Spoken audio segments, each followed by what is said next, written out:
if you and I were talking in March or in November of 2022, right during the midterms, and it said, or anyone said, this is going to be the outcome of the Iowa caucus, I don't think anyone would believe that this is what happened because Donald Trump's popularity was at a low for him.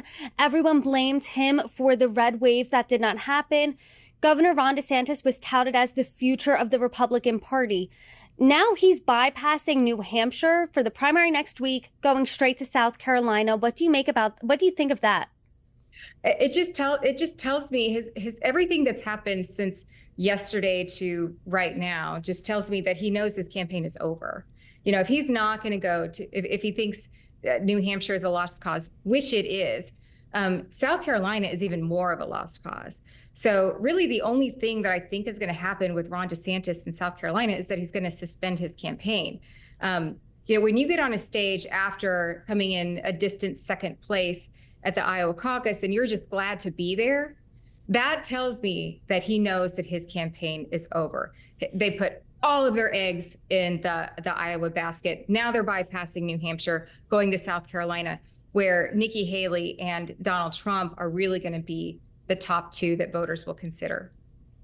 Iowa isn't always the predictor of the nominee. Obviously, we're looking at you, Pete Buttigieg, Ted Cruz, Rick Santorum, Mike Huckabee. But because it was such a blowout, because Donald Trump won, I believe, 98 out of 99 counties, do you think it is? Yes, it was a complete blowout. In fact, the only county that he lost was Johnson County, and that went to Nikki Haley, and she only won it by one vote, by one person. So that's why it was so historic. Yeah, he almost won the full Grassley there with all of the counties. Nikki Haley last night, who came in third, made an interesting comment that she said Iowa really showed that this is now a 3-person or 2-person race. Do you think that's true? She wants to take him on head to head. I mean, really, the only way that you can try to topple Donald Trump is to take him on one-on-one. This primary was not an effective campaign for anybody. Any of the people that were on that stage when Donald Trump was not on that stage, all they were doing was fighting against each other.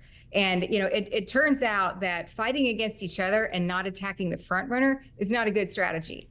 I mean, everybody was saying that during the primary, but what we saw was these candidates going after each other and hardly attacking Biden and Trump at all.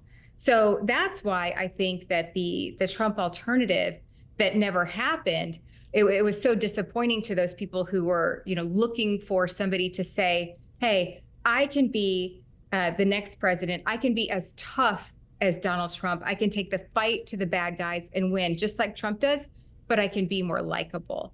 And really, that's what those Trump alternative voters were looking for.